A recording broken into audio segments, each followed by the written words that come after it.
भारतीय राजनीति में कई ऐसे बाहुबली नेता हैं जो पहले तो बड़े से बड़ा गुनाह करते हैं और फिर जमकर अपने रसूख, पावर और पैसे का इस्तेमाल करते हैं।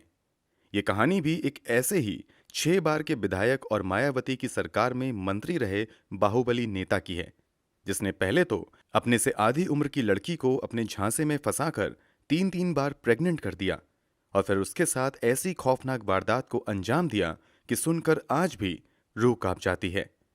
हम बात कर रहे हैं मधुमिता शुक्ला और अमरमणि त्रिपाठी की।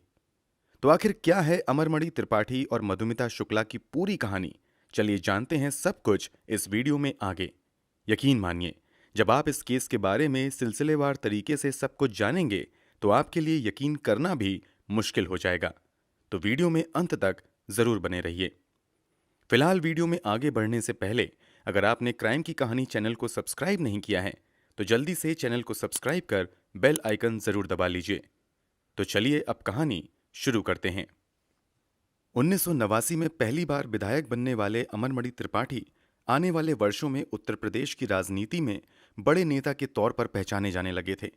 उनकी राजनीतिक पकड़ इतनी मजबूत हो चुकी थी कि ये लगातार विधायक तो चुने ही जाते थे, सरकार बदलने के बाद भी ये हर पार्टी की सरकार में मंत्रिमंडल का हिस्सा हुआ करते थे। दूसरी तरफ इस कहानी की दूसरी अहम किरदार मधुमिता शुक्ला बहुत कम उम्र में ही कवि सम्मेलनों के आयोजकों की पहली पसंद बन गई थीं। अभी इनकी उम्र 20 साल भी नहीं हुई थी कि तीखे तेवर और शानदार कविताओं की वजह से लोगों ने इन्हें काफी पसंद करना शुरू कर दिया था। पहले तो मधुमिता शुक्ला अपने करियर की शुरुआत छोटे मोटे मंचों पर प्रस्तुति देकर करती थीं, मगर जैसे जैसे उनकी लोकप्रियता बढ़ती है, इन्हें दूसरे राज्यों से भी बुलावा आने लगता है। इसी क्रम में साल 2000 में मधुमिता शुक्ला के पास दिल्ली में आयोजित एक कवि सम्मेलन में शामिल होने का न्योता आता है। हजारों की भीड़ के सामने कम उम्र की मधुमिता शुक्ला एक मंझे हुए कवि की तरह अपनी कविताएं पढ़ती हैं, जिसे सुनकर हर कोई तालियां बजाने पर मजबूर हो जाता है। यहां मौजूद ऑडियंस में उत्तर प्रदेश की राजनीति में बाहुबली नेता के तौर पर पहचाने जाने वाले अमरमणि त्रिपाठी की मां सावित्री मणि त्रिपाठी भी शामिल थीं। अमरमणि की मां सावित्री मणि त्रिपाठी को कविताओं से बहुत ज्यादा प्रेम था। प्रोग्राम के दौरान ही जब अमरमणि की मां को पता चलता है कि मधुमती शुक्ला भी लखनऊ की हैं, तो एक ही शहर के होने की वजह से प्रोग्राम खत्म होने के बाद सावित्री मणि त्रिपाठी अपनी 2 बेटियों के साथ खास तौर से मधुमिता शुक्ला से मिलने जाती हैं और पर्सनली मिलकर मधुमिता का उत्साह बढ़ाती हैं। इतना ही नहीं, सावित्री मधुमिता को लखनऊ वापस आने पर उनके घर आकर मिलने का न्योता भी देती हैं। मधुमिता भी अमरमणि त्रिपाठी के राजनीतिक कद से बखूबी वाकिफ थीं। इस कारण मधुमिता के लिए अमरमणि की मां से मिलना बड़े सम्मान की तरह था। इसलिए अमरमणि की मां के निमंत्रण को वो खुशी खुशी स्वीकार करती हैं और वादा करती हैं कि लखनऊ वापस आने के बाद वो जरूर उनसे जाकर मिलेंगी। वादे के मुताबिक जब मधुमिता वापस लखनऊ आती हैं तो अमरमणि के घर उनकी मां से मिलने के लिए जाती हैं। दोनों की पहली मुलाकात काफी अच्छी रहती है। सावित्री मधुमिता की कविताओं से इतनी ज्यादा प्रभावित होती हैं कि इन दोनों का एक दूसरे के घर आने जाने का सिलसिला शुरू हो जाता है। इसी क्रम में जब एक दिन मधुमिता अमरमणि त्रिपाठी के घर आती हैं, तभी अमरमणि की नजर मधुमिता पर पड़ती है। अमरमणि भी पहले मधुमिता शुक्ला के बारे में कई बार सुन चुका था। इसके अलावा अमरमणि की मां भी मधुमिता के बारे में कई बार अमरमणि से बात कर चुकी थी। इसलिए पहली ही मुलाकात में अमरमणि मधुमिता से अपने चुनावी भाषण के लिए कुछ लाइन लिखने के लिए कहता है। अमरमणि के कहने पर मधुमिता तुरंत कुछ लाइन लिखकर अमरमणि को दे देती हैं और इस तरह अमरमणि तथा मधुमिता शुक्ला की बातचीत शुरू होती है। धीरे धीरे नियमित तौर पर दोनों का मिलना जुलना शुरू हो जाता है। दुनिया की नजरों में मधुमिता अमरमणि के लिए चुनावी भाषण तैयार करती हैं। ये सब कुछ कई महीनों तक चलते हुए आ जाता है साल 2003। तारीख थी 9 मई। लखनऊ के निशादगंज इलाके के पेपर मिल कॉलोनी की मकान नंबर 33/6 में मधुमिता शुक्ला अपने एक नौकर देशराज के साथ रहा करती थीं। शाम का समय था। मधुमिता कुछ लिखने में लगी हुई थीं, तभी दरवाजे पर 2 व्यक्ति दस्तक देते हैं। दोनों को देखकर मधुमिता दोनों को घर के अंदर आने के लिए कहती हैं तथा दूसरी तरफ मधुमिता देशराज से किचन में जाकर चाय बनाने को कहती हैं। देशराज घर पर आए मेहमानों के लिए चाय बना ही रहा होता है, तभी उसे घर के अंदर गोली चलने की आवाज आती है। वो जल्दी से किचन से भागकर बाहर निकलता है तो देखता है कि फर्श पर मधुमिता खून से लथपथ तड़प रही हैं और जिस मेहमान के लिए वो चाय बना रहा था वो तेजी से घर का दरवाजा बंद करके मोटरसाइकिल से भाग रहा है। देशराज दोनों को भागते देख शोर मचाता है और मदद के लिए लोगों को बुलाता है, मगर कोई भी उन दोनों को पकड़ने में कामयाब नहीं होता है। इधर तड़पते हुए कुछ ही देर बाद मधुमिता का शरीर भी ठंडा पड़ जाता है। देशराज इस बारे में मधुमिता शुक्ला की जुड़वा बहन निधि शुक्ला को खबर देता है। निधि ये खबर सुनते ही आ जाती हैं। इस हत्या की जानकारी लगभग 7 बजे के आसपास स्थानीय पुलिस स्टेशन में दी जाती है। हत्या की खबर सुनकर पुलिस वालों को लगता है कि यह हत्या लूटपाट के इरादे से की गई है, मगर जब कुछ आला पुलिस अधिकारी मौके पर पहुंचते हैं तो उन्हें अंदाजा हो जाता है कि दरअसल घर में किसी तरह की लूटपाट नहीं हुई है, बल्कि बिल्कुल नजदीक से मधुमिता को गोली मारी गई है। मौके पर पुलिस के कई आला अधिकारी पहुंचते हैं और मामले की जांच शुरू करते हैं। सबसे पहले स्थानीय पुलिस अधिकारी मधुमिता के कमरों की तलाशी लेते हैं, जहां से उन्हें मधुमिता का मोबाइल और कुछ पर्सनल डायरी मिलती हैं। घर से कुछ सबूत और सामान जब्त करके उन्हें जांच के लिए आगे भेज दिया जाता है, जबकि मधुमिता के शव को अगले दिन पोस्टमार्टम के लिए भेज दिया जाता है। खबर आती है कि जिस अस्पताल में मधुमिता का पोस्टमार्टम होता है वहां खुद अमरमणि त्रिपाठी अपने सहयोगियों के साथ आते हैं और पोस्टमार्टम पूरा होने तक वहीं पर खड़े रहते हैं। अमरमणि के ऐसा करने के पीछे की वजह तब ये बताई जाती है कि निजी तौर पर मधुमिता को अमरमणि की मां पसंद करती थी। इसके अलावा मधुमिता खुद भी अमरमणि के लिए काम किया करती थी, इसलिए अमरमणि परिवार की हिम्मत बढ़ाने के लिए पोस्टमार्टम रूम तक आते हैं। पोस्टमार्टम करवाने के बाद अमरमणि त्रिपाठी अपनी ही निगरानी में मधुमिता शुक्ला के शव को मधुमिता के पैतृक आवास लखीमपुर खीरी के लिए रवाना कर देते हैं। लखनऊ से मधुमिता शुक्ला का घर लगभग 140 किलोमीटर था। इसमें से लगभग 110 किलोमीटर का सफर सभी लोग पूरा कर चुके थे। गांव में अंतिम संस्कार की तैयारी भी पूरी हो चुकी थी। तभी लखनऊ के तत्कालीन एसएसपी अनिल अग्रवाल को गुप्त जानकारी मिलती है कि वो तत्काल ही पुलिस की एक टीम भेजकर किसी भी कीमत पर मधुमिता शुक्ला के शव को वापस लखनऊ लाने का आदेश दें। दरअसल जब मधुमिता शुक्ला की डायरी और मोबाइल की जांच की जाती है तो शुरुआती जांच में ही पता चलता है कि मधुमिता ने अपनी डायरी में अपने गर्भवती होने के बारे में लिखा था।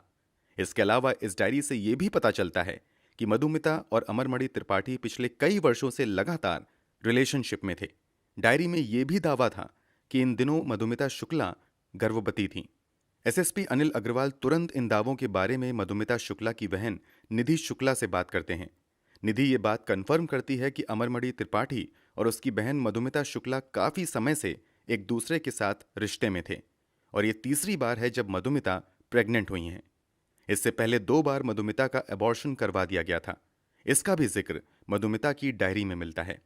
पुलिस अधिकारी को यह बात समझ आने लगती है कि अमरमणि त्रिपाठी मधुमिता के अंतिम संस्कार में जल्दबाजी मधुमिता की हमदर्दी में नहीं बल्कि अपना गुनाह छिपाने के लिए कर रहा है। इसलिए वो जल्द से जल्द किसी भी कीमत पर मधुमिता का शव वापस लखनऊ लाने के लिए कहते हैं, ताकि इस बात को कंफर्म किया जा सके कि मधुमिता वास्तव में प्रेग्नेंट हैं या नहीं, और अगर प्रेग्नेंट हैं तो उस बच्चे का पिता कौन है। अनिल अग्रवाल के आदेश पर फिर से वापस 110 किलोमीटर का सफर तय करने के बाद मधुमिता के शव को बेहद ही गुपचुप तरीके से वापस लखनऊ लाया जाता है तथा शुरुआती जांच में ये कंफर्म हो जाता है कि मधुमिता 7 महीने की प्रेग्नेंट है, जबकि पोस्टमार्टम रिपोर्ट में इस बात का कहीं भी जिक्र नहीं किया गया था, क्योंकि पोस्टमार्टम रूम में मौजूद अमरमणि त्रिपाठी ने दबाव डालकर शुरुआत में ही इस तथ्य को छुपा दिया था। अब एसएसपी अनिल अग्रवाल अपनी निगरानी में मधुमिता के गर्भ में पल रहे भ्रूण का डीएनए सैंपल कलेक्ट करवाते हैं, ताकि इस बात का पता लगाया जा सके कि इस बच्चे का पिता कौन है। जैसा कि मधुमिता शुक्ला की डायरी में अमरमणि त्रिपाठी का जिक्र बच्चों के पिता के तौर पर था, इसलिए पूरी कागजी कार्यवाही पूरी करने के बाद अमरमणि त्रिपाठी का भी डीएनए सैंपल लिया जाता है। कुछ दिनों बाद जब डीएनए सैंपल का रिजल्ट आता है तो पता चलता है कि वास्तव में मधुमिता शुक्ला के गर्भ में पल रहे बच्चे का पिता कोई और नहीं बल्कि अमरमणि त्रिपाठी हैं। इन सब के अलावा शुरुआत में ही मधुमिता शुक्ला की बहन निधि शुक्ला भी पुलिस के सामने बयान देते हुए अमरमणि त्रिपाठी पर भी अपनी बहन की हत्या का आरोप लगाते हुए एफआईआर दर्ज करने की मांग करती हैं। निधि के मुताबिक अमरमणि ने मधुमिता से शादी का वादा करते हुए शारीरिक संबंध बनाए थे। पहले 2 बार जब मधुमिता प्रेग्नेंट हुई थी तो किसी तरह अमरमणि ने अबॉर्शन करवा दिया था, मगर तीसरी बार मधुमिता अबॉर्शन करने से मना कर देती हैं। इस कारण अपना गुनाह छिपाने के लिए अमरमणि त्रिपाठी मधुमिता की हत्या करवा देते हैं। निधि शुक्ला के इस बयान के बावजूद शुरुआती दौर में अमरमणि त्रिपाठी या अमरमणि के परिवार को किसी को भी आरोपी नहीं बनाया जाता है और न ही किसी का नाम एफआईआर में दर्ज किया जाता है। मगर जब डीएनए रिपोर्ट आ जाती है तो इस मामले को क्राइम ब्रांच लखनऊ को भेज दिया जाता है। लखनऊ क्राइम ब्रांच के तत्कालीन एसपी राजेश पांडे इस केस की पूरी ईमानदारी से जांच करना शुरू कर देते हैं। इसका नतीजा ये होता है कि तत्काल ही उनका ट्रांसफर कर दिया जाता है। उस समय उत्तर प्रदेश की मुख्यमंत्री मायावती थीं और अमरमणि त्रिपाठी तब मायावती की सरकार में मंत्री भी हुआ करते थे। मायावती पर आरोप लगने लगते हैं कि वो अमरमणि त्रिपाठी को बचाने के लिए ही अधिकारियों का ट्रांसफर करवा रही हैं। इसके अलावा लगातार सीबीआई से इस मामले की जांच की भी मांग होती रहती है, मगर मायावती इस मामले को सीबीआई तक नहीं भेजती हैं। हालांकि जब दबाव बहुत ज्यादा बढ़ता है तब इस मामले की जांच सीआईडी को दे दी जाती है। मामला हाथ में लेने के बाद सीआईडी के अधिकारी इस मामले की जांच शुरू करते हैं, मगर यहां भी कुछ अजीब घटनाएं देखने को मिलती हैं। दरअसल जब सीआईडी के 2 अधिकारी पूरी मेहनत से इस केस की जांच करने लगते हैं तथा एक दिन अमरमणि त्रिपाठी के घर उससे पूछताछ करने पहुंच जाते हैं तो उन दोनों अधिकारियों को ही मायावती की सरकार द्वारा सस्पेंड कर दिया जाता है। अब खुले तौर पर मायावती पर अमरमणि त्रिपाठी को बचाने का आरोप लगने लगता है। हालांकि जब हंगामा ज्यादा बढ़ता है तो मायावती अमरमणि त्रिपाठी को मंत्रिमंडल से तो निकाल देती हैं, मगर उनके खिलाफ जांच में किसी तरह की तेजी नहीं देखी जाती है। इसी बीच बहन को न्याय दिलाने की लड़ाई लड़ रही निधि शुक्ला मामले के बारे में तत्कालीन प्रधानमंत्री अटल बिहारी वाजपेयी से बात करती हैं तथा उनसे इस मामले की जांच सीबीआई से करवाने की सिफारिश करती हैं। कथित तौर पर पीएमओ से दबाव आने के बाद मायावती इस मामले की जांच सीबीआई से करवाने को तैयार हो जाती हैं। 17 मई 2003 को आखिरकार इस मामले को सीबीआई के हवाले कर दिया जाता है। अब जो जांच में खुलासा होता है वो हैरान करने वाला होता है। दरअसल इस हत्या में केवल अमरमणि त्रिपाठी का ही रोल नहीं था, बल्कि पूरी साजिश के तहत इस हत्या को अंजाम दिया गया था। सीबीआई की जांच में सामने आता है कि पहले तो अमरमणि त्रिपाठी और मधुमिता शुक्ला की मुलाकात यूं ही होती है, मगर धीरे धीरे दोनों एक दूसरे के करीब आ जाते हैं और शादीशुदा और बच्चों का पिता होते हुए भी अमरमणि त्रिपाठी अपने से आधी उम्र की लड़की मधुमिता शुक्ला से शादी का वादा करके शारीरिक संबंध बनाता है। पहले 2 बार मधुमिता जब प्रेग्नेंट होती हैं तो अमरमणि के कहने पर वो अबॉर्शन करवा लेती हैं, मगर तीसरी बार वो अबॉर्शन करवाने से इनकार करती हैं तथा अमरमणि पर शादी करने का दबाव बनाने लगती हैं। इधर इस बात की भनक अमरमणि की पत्नी मधुमणि त्रिपाठी को भी लग जाती है कि अमरमणि का चक्कर मधुमिता शुक्ला के साथ चल रहा है। इस बात को लेकर मधुमणि त्रिपाठी तथा अमरमणि त्रिपाठी के बीच काफी लड़ाइयां होती हैं, मगर अमरमणि अपनी पत्नी के इन आरोपों को नकारते हुए कहता है कि जैसा तुम समझ रही हो वैसा कुछ नहीं है। फिर भी मधुमणि को यकीन नहीं होता है और वो अपने एक करीबी रिश्तेदार भतीजे रोहित चतुर्वेदी से अमरमणि पर नजर रखने को कहती हैं। हमेशा की तरह जब एक दिन अमरमणि मधुमिता शुक्ला के घर मिलने के लिए जाता है तो रोहित इस बात की जानकारी मधुमणि को दे देता है। मौके पर पहुंचकर मधुमणि रंगे हाथ अमरमणि को पकड़ लेती हैं। कथित तौर पर रंगे हाथ पकड़े जाने के बाद सारी सच्चाई अमरमणि अपनी पत्नी को बता देता है। यहां पर मधुमणि कहती हैं कि अगर मधुमिता शुक्ला को रास्ते से हटा दिया जाए तो पूरी समस्या ही खत्म हो जाएगी। इसी के बाद मधुमिता के कत्ल को प्लान करने के लिए अमरमणि की पत्नी मधुमणि त्रिपाठी मार्च 2003 में रोहित से मिलती हैं। रोहित मधुमिता को खत्म करने का काम संतोष राय नाम के एक व्यक्ति को देता है। इस सिलसिले में संतोष राय, रोहित चतुर्वेदी और मधुमणि की मुलाकात भी होती है। इस मीटिंग में मधुमणि कहती हैं कि इस काम में जितना पैसा लगेगा वो देने को तैयार हैं, बस ये काम पूरी सफाई के साथ हो जाना चाहिए। इसी के बाद पूरी प्लानिंग के बाद फाइनली 9 मई 2003 को संतोष राय अपने एक और साथी प्रकाश पांडे के साथ मधुमिता के घर जाता है और पहले थोड़ी देर बात करने के बाद सीधे मधुमिता को गोली मारकर वहां से भाग जाता है। इस पूरे खुलासे के बाद 23 सितंबर 2003 को अमरमणि त्रिपाठी को गिरफ्तार कर लिया जाता है। वहीं इस मामले में संतोष राय, सत्य प्रकाश, प्रकाश पांडे, पप्पू, रोहित चतुर्वेदी, मधुमणि त्रिपाठी, अमरमणि त्रिपाठी तथा यज्ञ नारायण दीक्षित नाम के व्यक्ति को कत्ल का आरोपी बनाया जाता है। अमरमणि को गिरफ्तार तो कर लिया जाता है, मगर कुछ ही हफ्तों बाद उसे हाई कोर्ट से बेल भी मिल जाती है। इतना ही नहीं, इस पूरे मामले में जांच के दौरान पावर और पैसे का इस्तेमाल इतना ज्यादा होता है कि एक के बाद एक कई अहम गवाह मामले से मुकर जाते हैं। इसके अलावा केस को नया मोड़ देने की भी कोशिश की जाती है। अमरमणि त्रिपाठी पक्ष की ओर से फर्जी सबूत बनाते हुए यह दावा किया जाता है कि मधुमिता शुक्ला 2002 में ही आईआईटी कानपुर के एक छात्र से शादी कर चुकी हैं, मगर आगे चलकर यह दावा झूठा साबित होता है। अमरमणि की तरफ से यह दिखाने की भी कोशिश की जाती है कि मधुमिता शुक्ला किसी और लड़के के साथ रिलेशनशिप में थी।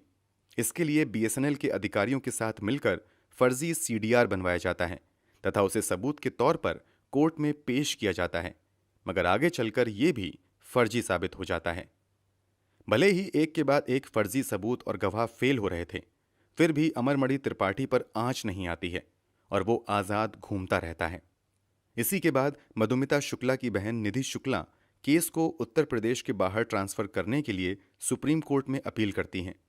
सुप्रीम कोर्ट में मामले की सुनवाई होती है और इस पूरे मामले को उत्तराखंड ट्रांसफर कर दिया जाता है। अमरमणि त्रिपाठी की जमानत भी रद्द कर दी जाती है। फाइनली उत्तराखंड में इस मामले की सुनवाई शुरू होती है और अमरमणि त्रिपाठी पर लगाए गए सभी आरोप सही साबित होते हैं। इस कारण 24 अक्टूबर 2007 को इस मामले में अमरमणि त्रिपाठी और उसकी पत्नी मधुमणि त्रिपाठी समेत कुल 6 लोगों को दोषी करार दिया जाता है तथा सभी को उम्र कैद की सजा सुनाई जाती है। इसके बाद अमरमणि त्रिपाठी और उसकी पत्नी समेत बाकी आरोपी भी जेल में ही रहते हैं, मगर 2012 में इन सभी को उत्तराखंड की जेल से वापस गोरखपुर सेंट्रल जेल में ट्रांसफर कर दिया जाता है। कमाल की बात तो ये होती है कि उत्तर प्रदेश में वापस आते ही अमरमणि त्रिपाठी कुछ ही समय तक जेल में रहता है और उसके बाद बीमारी को आधार बनाकर खुद को बीआरडी मेडिकल कॉलेज में ट्रांसफर करवा लेता है। मधुमणि त्रिपाठी भी बीमारी के आधार पर इस बीआरडी मेडिकल कॉलेज के वीआईपी वार्ड में भर्ती हो जाती हैं। 2013 में अखिलेश यादव की सरकार में अमरमणि त्रिपाठी और दूसरे आरोपी सरकार से जेल से रिहा करने का अनुरोध करते हैं, मगर अखिलेश यादव की सरकार द्वारा इस मांग को नकार दिया जाता है। इस कारण अमरमणि त्रिपाठी कभी जेल तो कभी अस्पताल में ही रहता है। आपको जानकर हैरानी होगी कि 2023 तक अमरमणि त्रिपाठी अस्पताल और जेल में ही रहता है, मगर 2023 के अगस्त महीने में उत्तर प्रदेश की योगी आदित्यनाथ की सरकार ने अच्छे व्यवहार के आधार पर अमरमणि त्रिपाठी और उसकी पत्नी को आखिरकार जेल से रिहा कर दिया। अब दोनों आज़ादी के साथ अपनी जिंदगी जी रहे हैं। दूसरी तरफ मधुमिता शुक्ला की बहन निधि शुक्ला आज भी इंसाफ की लड़ाई लड़ रही हैं। दोस्तों, इस पूरे मामले पर आप क्या कहना चाहेंगे? कमेंट बॉक्स में जरूर बताएं। अगर आपको हमारी मेहनत पसंद आई हो तो इस वीडियो को लाइक करते हुए शेयर जरूर करें। अगर आपने अब तक क्राइम की कहानी चैनल को सब्सक्राइब नहीं किया है तो जल्दी से चैनल को सब्सक्राइब कर बेल आइकन जरूर दबाएं। ऐसे ही अपराध की दुनिया से जुड़ी कहानियों के लिए हमारे साथ जुड़े रहें। धन्यवाद।